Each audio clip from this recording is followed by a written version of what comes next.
Welcome to the best of high school sports in Northern California. We are the Bee Prep Show. And we're coming to you from the comfortable air-conditioned confines of the Sacramento Bee to bring you some Sac Joaquin section championships.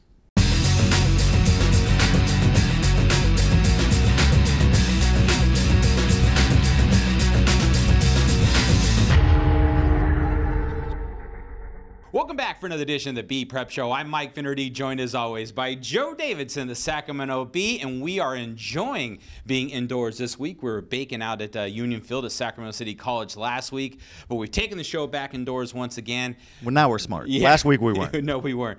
Don't go away. We have plenty of Sac Joaquin section championship highlights, Joe. Division 1, 2, 3, and 4 in baseball, Optimist softball highlights, and we've got track and field. Yeah, track and field in this region is so good as these athletes get ready for the CIF state championships this weekend in Fresno, which that's the oven down there.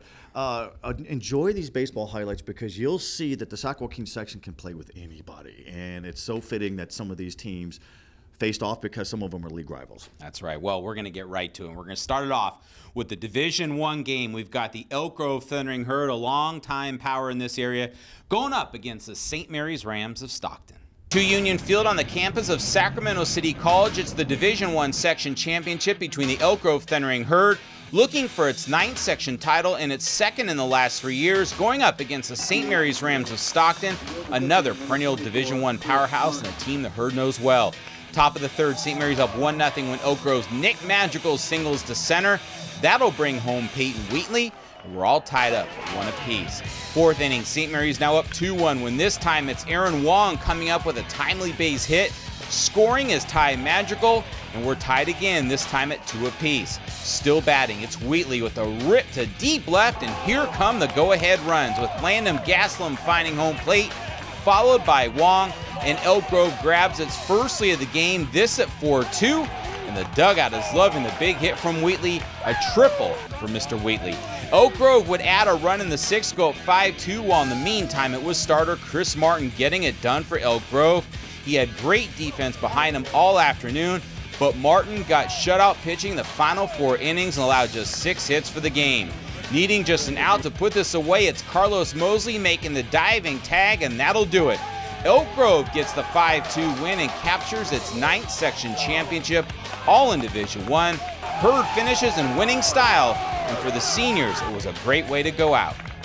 Definitely the best win feeling ever, coming out on top again, once again, with all my brothers out here. I'm so happy for the whole team coming out last week at the losers bracket, battling this game. Everyone tired, you know, it's hot out here. First day it's hot, and everyone battling through it and getting a win. Second one in 3 years feels great. You know, it definitely means a lot when you have 7 other guys that you've been playing with since freshman year, and you guys are all coming together trying to do something more, especially with everything we've gone through this year. You know, we weren't the ones to win it, but we wanted to show everyone that we're still Elk Grove, we're still here, we're still able to win it, so that's what we did. Anytime you can win it all, it's a great feeling. All the hard work we've put in over the season, it's a good feeling to come out on top. Just glad I could help the cause, and you know, I've been working all year, and glad we could get a section championship. Next up, we've got the Division II championship, this featuring the Roseville Tigers, who showed they can play some baseball and dance a little bit, matched up against the Van and Vikings, a team looking for their first section banner since 2006. Roseville took the field to start this game, and so did pitching senior ace Adam Erickson, and Erickson showed early that he would be tough to hit. However, Van and starter Rylan Haney was equally as impressive, as both pitchers controlled this game early. Top of the 4th, Vannon with a runner at 3rd, 2 out, but Erickson slams the door shut on the Vikings to keep this thing scoreless. In the home half of the 4th, with a runner at 3rd, Roseville's Justin Robbins gets the base hit to left. That's fair. In comes Max Modeste, putting Roseville on top at 1-0, as Robbins sits at first following what would prove to be a crucial base hit. In the 5th, Erickson kept the Vikings off the board, and then in the 6th, Erickson gets out of a jam with a 6-4-3 double play. Stellar defense for the Tigers to keep this at a 1-0 game heading to the 7th. In that final inning, Robbins makes a big play at 3rd for the game's final out, as Roseville holds on for the 1-0 win to earn the program its 4th section championship, its first in 4 years. And what a performance by Erickson, who pitches a complete game shutout to back up the one and only run the Tigers would need to get this championship. we played defense the whole time. That was our key today. You know, our third baseman, Justin Robbins, had some tough plays that he made. You know, our first baseman has some beautiful stretches, and you know, it just felt good to know that I could let them put the ball in play, and my fielders would do their job. They're a really good team. I'll give them credit. I think they were the favorite to win it all, and they're a really good team. So we knew how to play good ball. Ended up they played good ball. So in the fall, I put up a thing in our dugout that said CVC champs, 2015 CVC champs, and that rang true. And once that did, we said, hey, we got goal 1. You know, why not? Let's go get goal number 2 and get another banner. And that was kind of our cry. You know, let's get another banner and get it on the wall. So, and they did it. We stay at Union Field for an all Yuba City meeting to decide the Division III championship. You've got the Yuba City Honkers looking for its 6th Division III title in 9 years. And they would take on a team they know well in the River Valley Falcons, making its first appearance in a section championship game. Action would begin right away, top of the first, Yuba City batting when this fly to right is caught, but it's deep enough to score Joey Mejia from third, and the Honkers go up 1-0, but not done yet. With one on, Cameron Eden drives this ball to deep left. That is gone. A 2-run homer for Eden as the Honkers make it a 3-0 game, and a great way to begin if you're Yuba City. Yuba City starter Austin Southward was certainly on his game as he kept River Valley off the board through 3. Honkers were back at it in the 4th. Mejia with a base hit to center. In comes Daniel Au. That ups the lead to 4-0 through 4. Yuba City would go up 5-0 before River Valley cut it to 5-3 in the 6th, but the Honkers would get some insurance from Taylor Doyle here. The base hit scores Mejia to make it 6-3 in the 7th. And from there, Yuba City turned it over to Isaiah Rodriguez to put it away, and he does, as the Honkers get their 6th title in 9 years, all in Division III. It didn't come easy this year, but when it came to postseason, the team came up big. We start off from freshman year, like it starts freshman year to go up to varsity to win it all. And you all put so much work in. We deserve it. We all deserve it. It was great, you know. We worked so hard for this, and we were actually on a 6-game losing streak, and we finally fired up, and it feels great to be a Honker. These games right here are made in the preseason. I have to thank guys like Jeff Carlson from Elk Grove and Dan Ariola from Davis and Rinaldi at Pleasant Grove for giving us an opportunity to play those guys. Playing those guys early prepares us for games like this. And then again, our fans are great. They're always here and they're supporting us. And then, you know, the way that our team played, I mean, we barely squeaked into the playoffs. And so they've, you know, it's an honor to be a part of this program in this community. Placer versus Lincoln, the Zebras of Placer County. League rivals got it on here too. Yeah, they came up short last year to Pioneer. This time they wanted to get it done. Here's your highlights. One more baseball section championship to bring to you. This in Division 4, an all Pioneer Valley League showdown with the Lincoln Fighting Zebras. We're looking to put last year's title loss behind them. And standing in Lincoln's way was a team it knows well in the Placer Hillman, who would love nothing more than to prevent Lincoln from getting its first title. Well, top of the first, a big moment in this game when Lincoln catcher Eli Garcia tried to throw out Placer's Tyler Gums at third. In the process, Gums injures his ankle. He was Placer's pitching ace. He would never see the mound on this day. In the bottom of the first, Lincoln switched the momentum and got the bats going in a start with Jordan Erickson's hit to left. That'll bring home 2 runs, and just like that, Lincoln is on top at 2-0. Still in the first, now up 3-0, Robbie Hagan singles to center. Here come 2 more runs for the Fighting Zebras, and all of a sudden it's a 5-0 ball game, and we're just getting started. In the second inning, Lincoln bats continue to come up big. Isaiah Garcia's rope to deep center brings home another run, and when the throw to third got away, that allowed Garcia to score to make it 7-2. And by the time the second inning was over, it would be 8-2 Lincoln. Complete dominance to this point by the Fighting Zebras. Not a lot of defense in this game, but you've got to see this play. Matthew Contreras guns the runner out at home. Everything going right for Lincoln. Placer would add 3 runs in the 7th to get to within 9-7, but Lincoln reliever Miles Coffey is able to end it with a grounder to Isaiah Garcia at short.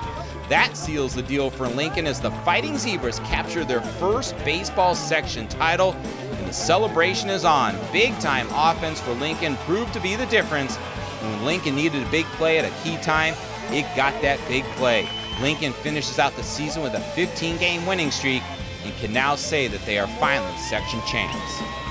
It was our goal from day one, and these guys worked at it. So it feels really good, and I think the kids enjoyed the process. We wrapped up the season well, so it's nice. We've been talking about it since day one. We need to win league and then go to sections, and we've accomplished our goals. It's great. I think this is probably the most special thing that we've done. I mean, like, we've all been together. We've been playing baseball since we were like 6, 7 years old, just playing together, loving each other, and now we finally get to bring it home. This is very special for me, the team, just the community of Lincoln, just to be able to, just kind of put Lincoln on the map for baseball a little bit. This is first one, and, we have a lot of guys that are young coming up that I think will be able to contribute to more section championships throughout the next couple of years. I'm glad I got to end the year with a bang, last game with my brother, and I'm excited. And this is good for Lincoln moving forward. We want to, we definitely want to do this again next year. We're not done. We're excited now, but definitely. I mean, we're facing Placer. It's a really good opponent. Coming in, we know that it's gonna be a good game, and it was exciting. All right, congratulations to all those baseball section championships. It's a long season, and to get a towel is a big deal. All right, Joe, we've got more coming up. You like softball? Love it. We've got Optimist softball highlights, and I know you love track and field. You had some game back in the high school days. We've got your Masters track and field highlights coming up, and a whole lot more. This is your RAM Auto Update. Just in, the classic term used car is old-fashioned, outdated, and no longer of any particular relevance. Let's party. The Roseville Auto Mall is throwing a massive factory-certified pre-owned sales event. That means incredible savings on just about every kind of car in the world. All factory certified. It's happening now. It's going fast. In layman terms, skedaddle. The Roseville Auto Mall, driven to be the best. In 1952, we opened our first market in the Central Valley. 63 harvests have come and gone since then, but we're still here. Because here, roots matter, and not just the ones pulled from the ground, but the ones that keep us grounded, the ones that make sure we'll always stay that hardworking family that started a market for other hardworking families. Save Mart, roots matter. We want to thank our title sponsors, Save Mart Supermarkets. Shop Save Mart up and down the Central Valley. Welcome back to the very best of high school sports in Northern California. We are the B Prep Show, winding down an amazing academic year for the Sac Joaquin section, and one of the fun events post softball championships is the Optimist All-Star Classic. It's for graduating seniors. It's talent galore. You were there at Capital Christian. Yeah, always fun to get out there. North versus South. I think everyone thought going in, South had the better team with your Elk Groves and your Sheldons, but I think the North had something to say about that. To Capital Christian High School for the 38th annual Optimist All-Star Game. Always a fun event, North versus South. And for the South, you had to like head coach Linda Bentoncourt's dancing skills as she gets her team ready to go. And for the North squad, they were just ready to get this thing started. Top of the second, a runner on when the North's Kayla Marderos of Casa Roble delivers with the hit to center. In comes Jacqueline Amader of Rockland, and it's 1-0 North. Third inning, more North action as Woodland's Rachel Tadlock rips it to left. That'll bring home Kristen McHugh of Oakmont to make it a 2-0 game. And then moments later, Amader gets the infield blooper to fall. That'll allow Del Oro's Bailey Lewis to score, and it's now 3-0. North still batting when Kaylin Amrain of Placer comes through with the key base hit. In comes Tadlock, followed by Amader, and the North is looking good, up 5-0 in the third. Fourth inning was just more of the same for the North. This time it's Lincoln's Alexis Blatchwell. That sends Del Oro's Molly Folks in for another run to make it a 6-0 game. South finally got on the board in the home half of the fourth, thanks to a Morgan Land double to deep center. That cuts it to 6-1. And then following Lamb was Samantha Kyle of Casumas Oaks, and she takes this pitch and sends it deep over the fence in center. That's a 3-run jack, cutting the lead to just 2 at 6-4, and we've got a ball game. The North would rise up in the fifth and put this game out of reach. A 3-run inning up the North lead to 9-4. The South tried to counter once again. Kira McKechnie of Christian Brothers singles to right. That scores Victoria Saborio of Elk Grove, cutting it to a 9-5 game.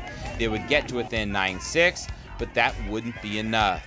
With Keone Hunter of Antelope in the circle for the North in the final inning, Hunter puts this game away, and so does Folks of Del Oro with this incredible catch to end it, as the North takes it 9-6 in a wire-to-wire win that was impressive from the start. MVP honors for the victorious North went to Ameren of Placer, and for the South, it was Kyle of Cosumnes Oaks. We caught up with both after the game. I thought we just strung a lot of hits together, didn't have any just big hits, and we played really good defense, especially in the last few innings. I didn't think I was going to get it. I'm thankful. All right, Joe, congratulations to the North squad. I called an upset a little bit, but again, big win for them. On to track and field now. The Masters been around a long, long time. You know your track and field very good, and we saw some impressive performances. The Sac Joaquin section is the second largest section in California. There's 10 total. The Southern California kids dominate, but this area has some pretty good athletes. We've got Fiona O'Keefe over in Davis and Yolo County. Should win the state 3,200 meters. What she did in the Masters was amazing. Lapped 9 runners, and there's so many others. It's a very impressive group. Yeah, we've got highlights from several events, from Elk Grove High School to Masters track and field events. We'll wrap up our highlights with Masters track and field from Elk Grove High School. Top 3 finishers in each event, moving on to the state championships this Friday and Saturday at Buchanan High School in Clovis. We're going to start first with shot put. We're favored in this event. Jonah Williams of Folsom took first place with a throw of 60 feet 10 inches. Finishing in third was friend and rival Darren Paulo of Grant. Later in the show, we catch up with Williams in our school's financial credit union Game On athlete profile. In the boys 4x100, it was Sheldon taking first place with a time of 41.91, finishing ahead of St. Mary's and Franklin.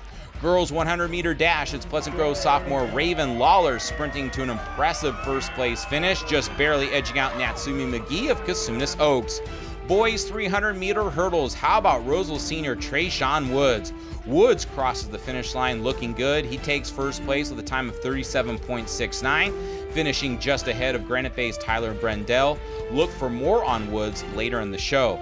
For the distance events, it was Rockland's Jeff Lennart with a surprise win over Davis's Ben Roberts. Lennart gets the win by less than a second, a great finish there.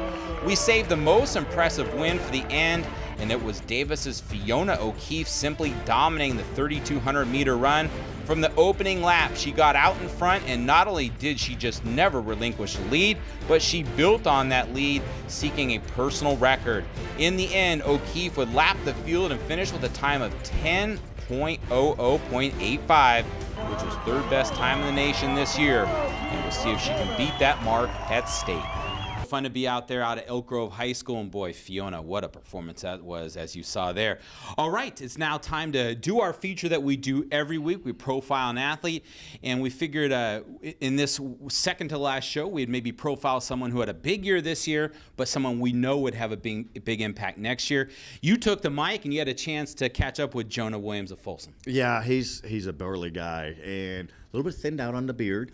He'll explain that, but you get to know a little bit about Jonah Williams of Folsom High School.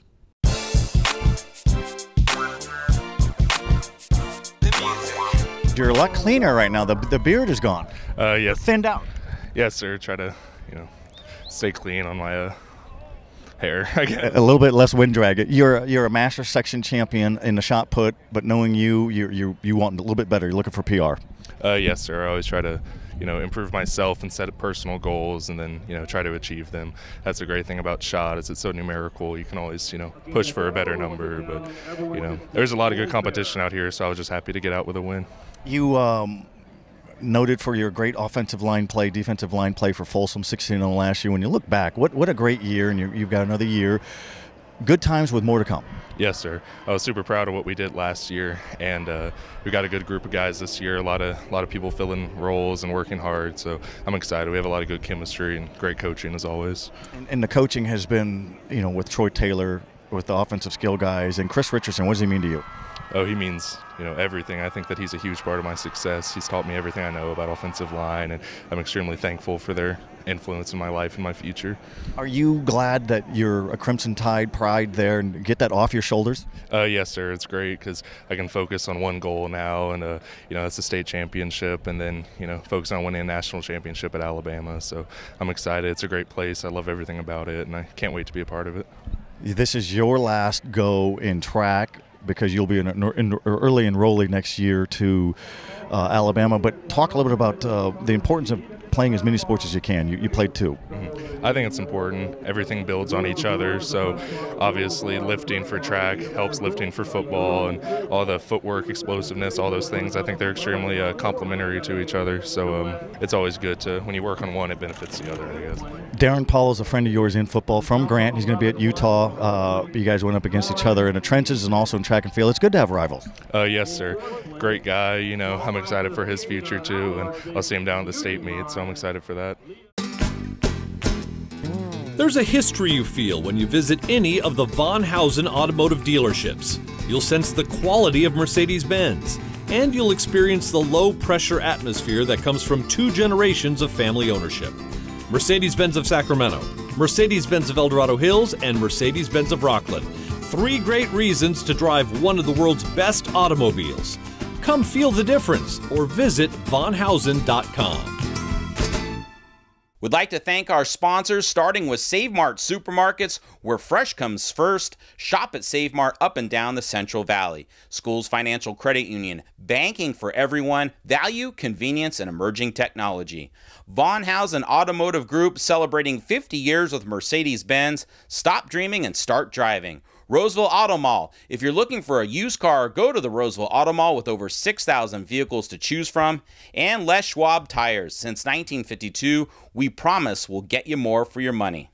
And welcome back to the very best of high school sports in Northern California. We are the B Prep Show, wrapping up a terrific academic year for the Sac Joaquin section. We've got one more show next week where we wrap up the entire academic year, the great highlights, the great players, the great quotes, and all that. And speaking of greatness, we want to say a special thanks to our good friend Jonah Williams of the Sac Joaquin section office. 14 years as the assistant commissioner, a lot of paperwork across his desk, you know, undue influence and transfers and all that kind of stuff. But he is bowing out into retirement.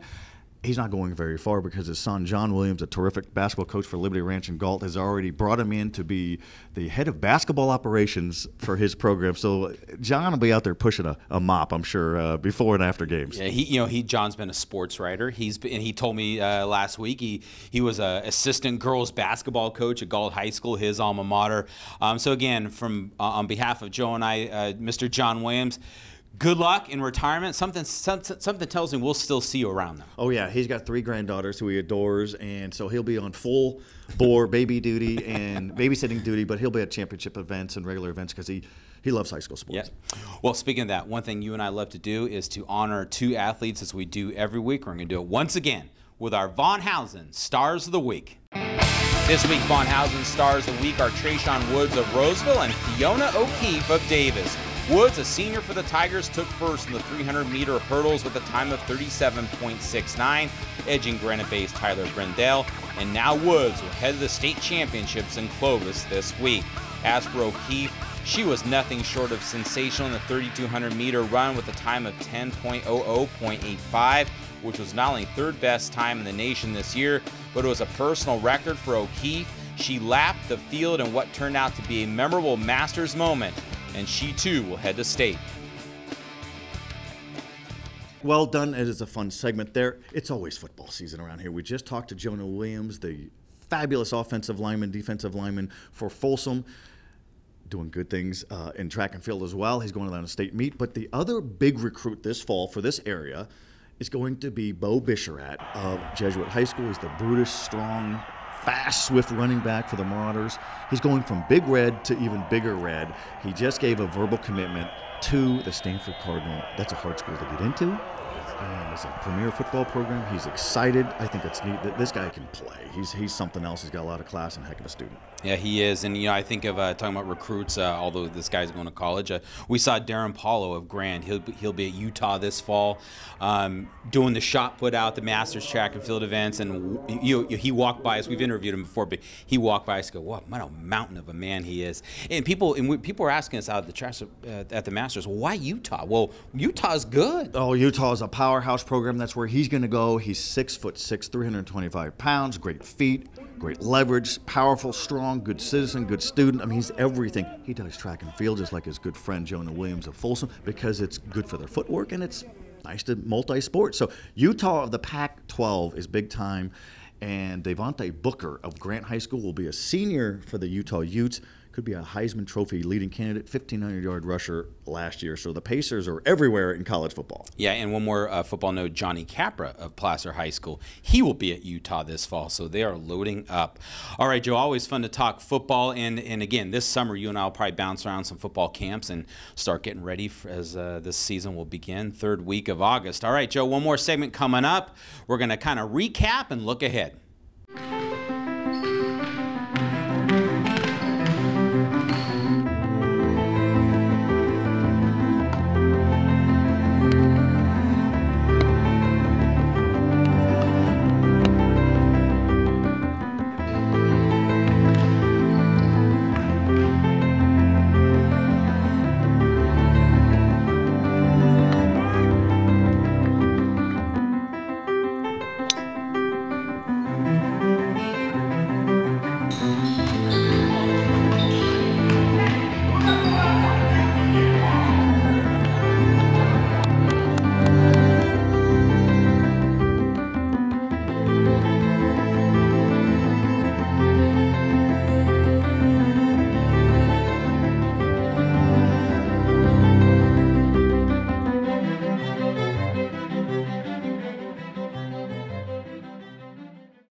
A credit union is a not-for-profit member-owned financial institution. Can your bank say that? Demand more from your financial institution. Make the switch to Schools Financial Credit Union for low loan rates, state-of-the-art technology, making accounts accessible anytime, anywhere, and more ATMs than most major banks. Anyone who lives, works, or worships in Sacramento and its surrounding counties is eligible to join.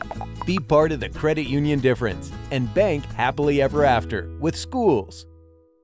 We want to thank our title sponsor, Save Mart Supermarkets. Shop Save Mart up and down the Central Valley. Welcome back to the very best of high school sports in Northern California, specifically in the Sac Joaquin section, our home base. We are the B Prep Show, and Mike, we are winding down. We see the finish line right over there, just on the horizon there. State CIF Track and Field Championships this weekend in sauna-like Fresno. I had to think about that one. We'll be down there. I think we might have a couple of state champions emerge out of there. Very hard because the Southern California teams are so strong, but great area. I'm so impressed, and we talk about this all the time, how these student athletes are able to balance their lives and their family lives and social lives and sports and school. They do a great job, especially when there's graduation sprinkled in. Pretty dedicated, pretty committed, and they get rewarded big time for the rest of their lives for some of these achievements. Yeah, I ask them in these spotlight interviews that we do each week for Schools Financial Credit Union, these game on spots, how do you balance academics and athletics? It seems just overwhelming to me when you're a 4.0 student and you're a star at 2 sports. Impressive, incredible. I don't know how they do it. Speaking of them, you'll see many of them in our final show next week as we recap, and many of them come up throughout the show. One more show. You ready? Next week? I'm ready. Let's rock on. All right. Folks, you want to watch this show, just tune in to Comcast Sportsnet every Tuesday. Of course, there's only 2 weeks left. 4:30, check your local listings. If you miss it on TV, where are they going to go? SacB.com. We got all the old shows. We've got photo gallery, story links for the whole academic year. It's a whole menu of good fun. Yep. We'll see you next week with our year in review.